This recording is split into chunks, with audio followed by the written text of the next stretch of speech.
All right, guys, we have a little baby visitor for chapter 9. Coley, can you say hi? Hi. Okay, don't be silly. Mommy's going to read now, okay? Say hi. Okay, say hi. Hi. Okay. This is chapter 9, and it's called Chase Ambrose. After the scrimmage, I head down to the locker room to get some player interviews. I arrive just in time to see Aaron slamming the heavy metal door in Hugo's face. He staggers backwards straight into me and lets out a whoop of shock. Take it easy, Hugo, I tell him. It's just me. Hi, Chase, he manages, his voice faltering. When your voice falters, it kind of means like you're stuttering. I'm trying to shoot some footage of the team. He hefts his own flip cam. I thought Mr. Leo put me on that, I tell him. Oh, sure, totally, he says quickly. We were just afraid you might, forget. What do you mean forget? I ask a little annoyed. He retreats a step, blushing and looking plenty worried. No offense, he stammers. Before I can reply, the door opens and there's Bear.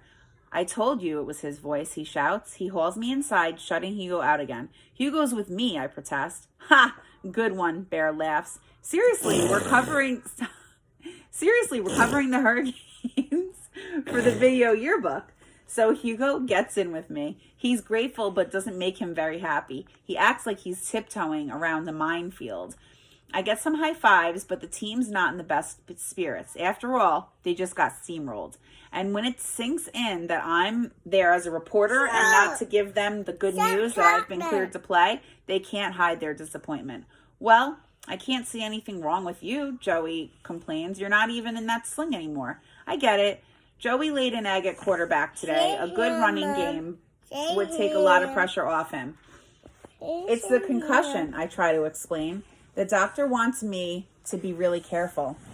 Landon Rubio, the kid with the giant neck I saw on the first day, glances dubiously from Hugo to me. So you have to miss a few games, but what gives with him?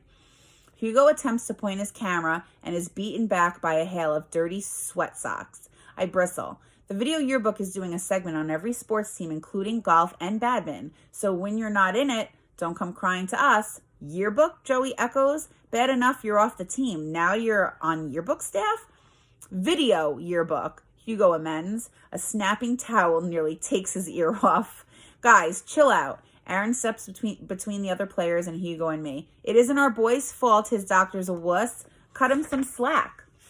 That doesn't explain why he's running around with the video losers, Landon challenges.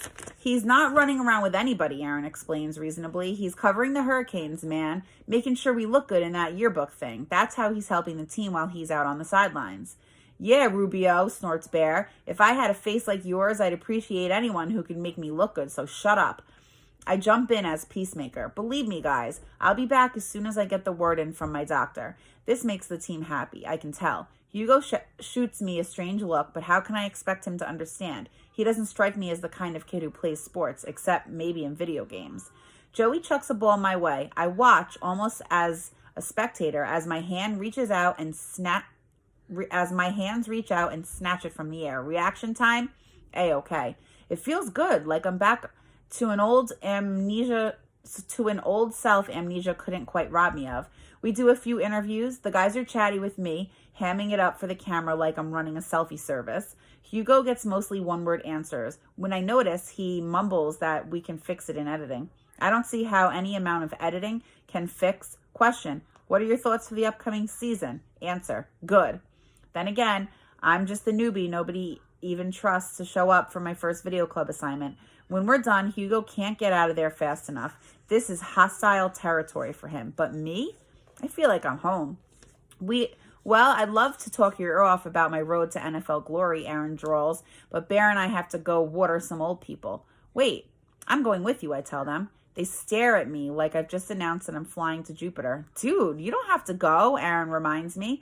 They cut you loose because you got hurt. It'll be fun. That falls flat, so I try again. We're teammates, right? You go, I go. Bear's eyes narrow. Exactly how much do you remember about the Graybeard Motel? Nothing, I reply honestly. He grins. If you want to go there when you don't have to, you didn't just scramble your brains. You knocked them out completely. Come on, how bad can it be? I'm semi-joking, but those two are so stone-faced that I start to wonder. Yikes, what is this place? Frankenstein's lab? Your call, Aaron says. It'll be good to have you back with us, even if you're nuts. So now it's like the next scene, and they are going to the Portland Street Assisted Living Residence. The Portland Street Assisted Living Residence is about a 10-minute walk from school. I know I was on community service here before, but the place is brand new to me. It's a boring 3-story building with a wide circular drive and a broad landscaped front dotted with benches and outdoor picnic tables. There are several elderly people outside enjoying the warm weather. A couple of them wave and call out greetings to us. I wave back. Aaron and Bear ignore them. As the main door slides open in front of us, Bear mumbles, "Hold your breath." It's an odd combination of 2 smells that don't mix. Fresh flowers and hospital-like antiseptic. Not great, but you get used to it in a hurry. We report to Nurse Duncan, who's the head nurse on duty. She's surprised to see me. I got better, I tell her, so I figured I should finish off my community service. The court told you that? She asks dubiously. I shake my head. No, I came up with it on my own. We don't believe it either, Aaron jokes with mock solemnity. Sorry. That's very noble, Nurse Duncan says. Well, I've got you boys on the snack cart today. It doesn't normally take 3, but we'll give Chase a soft job on his first day back. We get a rolling cart laden with juice boxes, cookies, crackers, and free newspapers. By the time we get off the elevator on the 3rd floor, Aaron and Bear have helped themselves to half the merchandise. Believe me, they have more Oreos than these mummies could ever gum down, Aaron says when I look disapproving. And I assure you, oh perfect one, you've sampled plenty of the cookies off this cart. I reach back for a snack-jacking memory, but come up empty. I'll have to take his word for it. Bear tears open a bag and dumps a small pile of ginger snaps into my hand. I take a tiny bite, glaring at my partners in crime, who are chowing down in a blizzard of wrappers and crumbs. We played a football game this morning, Bear reminds me. You work up an appetite. Not everybody's too delicate like you. I guess I'm not too delicate to bend over and pick up your garbage, I snap back. I might be getting the hang of being friends with these two. We go door to door, offering the residents snacks and papers. When I was in the hospital, all the staff and volunteers who came into my room were really nice and friendly. Well, Aaron and Bear are the opposite of that. Aaron's the polite one. He flings the door wide open and barks, "Snack cart!" This is followed by a, "What do you want?" from Bear. They call all the men Dumbledore and all the women Dumbledora and respond to any questions with a combination of shrugs and grunts. When I can't stand it anymore, I ask what I can do for everybody and usually end up adjusting bed heights, searching for lost TV remotes, and occasionally calling nurses. "You're slowing us down, man," Aaron complains. "At this rate, we'll never blow this Gerald'll stand." "Quiet," I hiss. "They'll hear you." "You're joking, right?" Bear sneers. "Most of these old fossils can't remember to change the batteries in their hearing aids. The last thing any of them heard was the A-bomb test at Yucca Flat.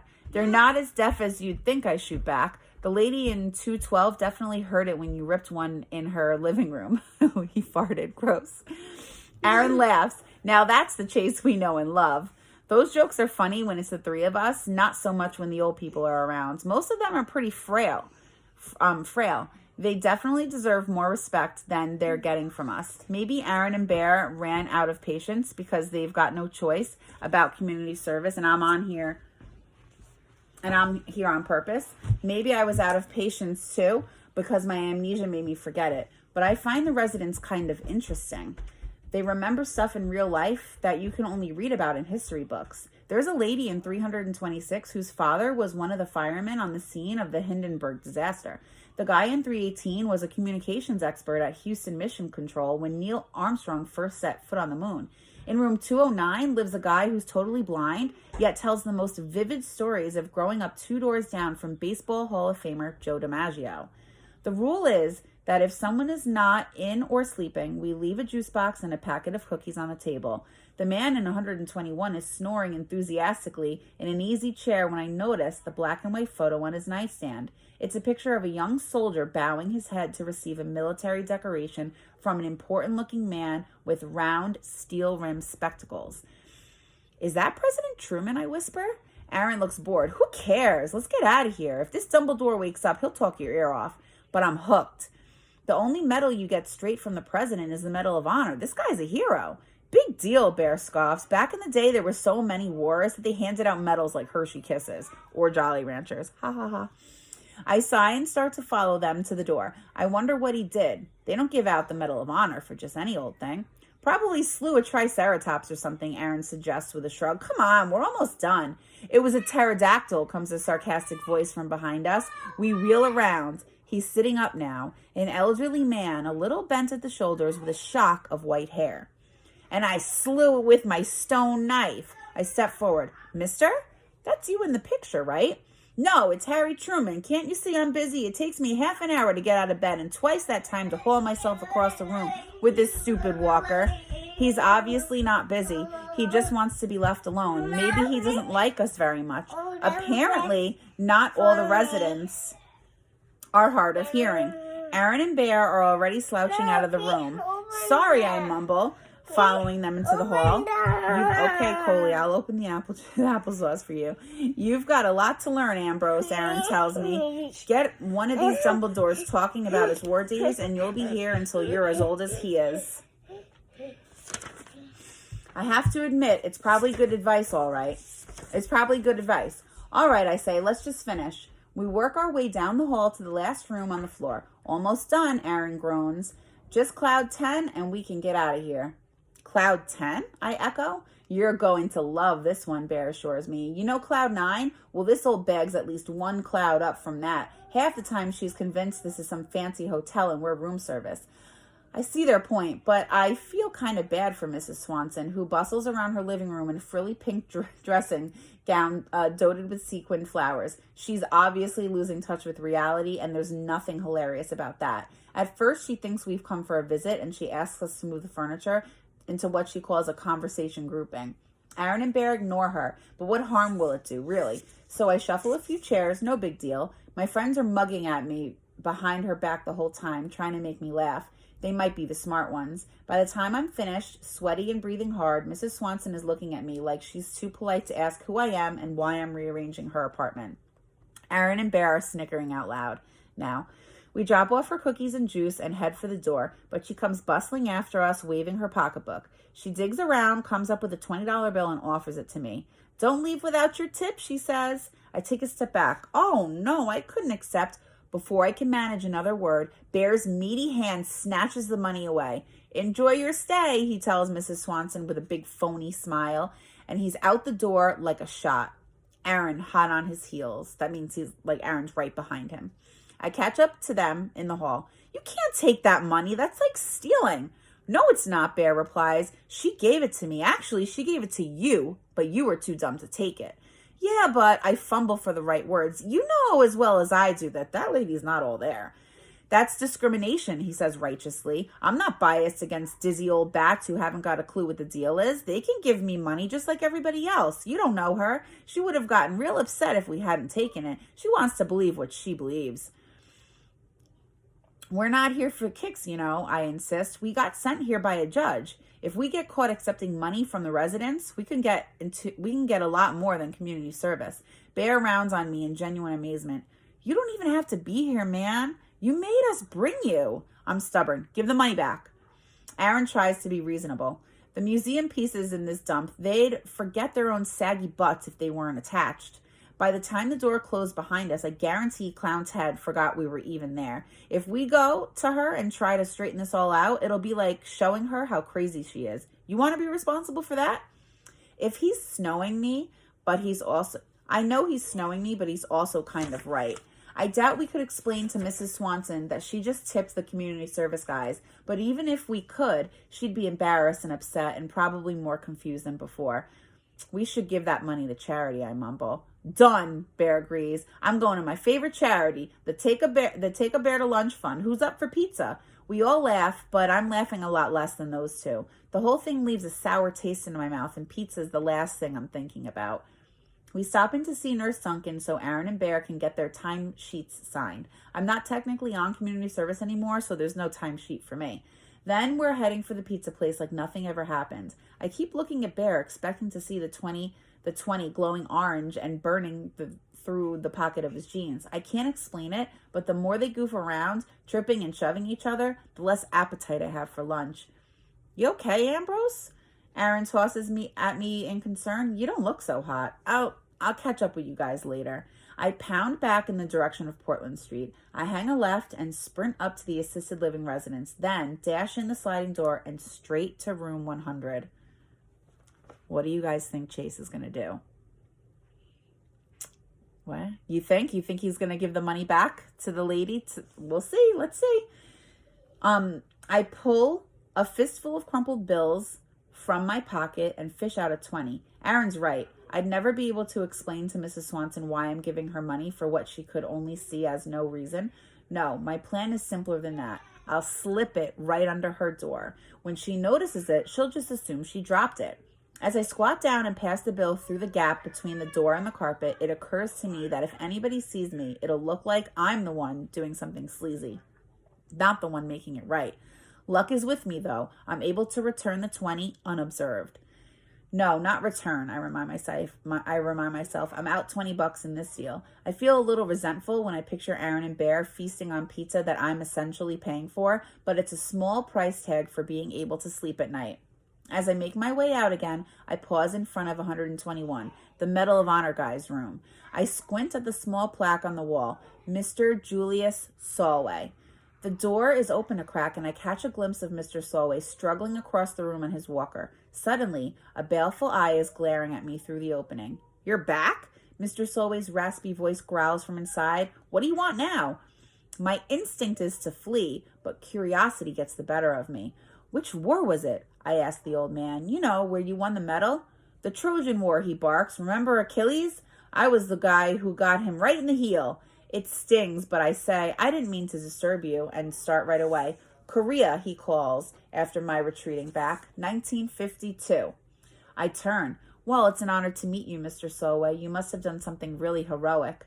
Everyone did, he replies gruffly. A lot of brave men are still buried there. They're the heroes. I'm just the one they picked to hang a bauble on. I can't help asking, what did you do to earn the medal, I mean? I can still only see one eye, but it's impossible to miss the flash of impatience. I stood on my head and spit nickels. Listen, smart guy, when you get to be my age, you don't always remember the details of every single thing in your life. But I don't expect a young punk like you to understand that. He closes the door. Old people are supposed to have wisdom, but Mr. Solway is definitely wrong about me. I've already forgotten more than he'll ever know. And that concludes chapter 9. Stay tuned for chapter 10 and look for some vocabulary and a question for you to think about for this chapter in the comments section of the description of the video. Bye, guys.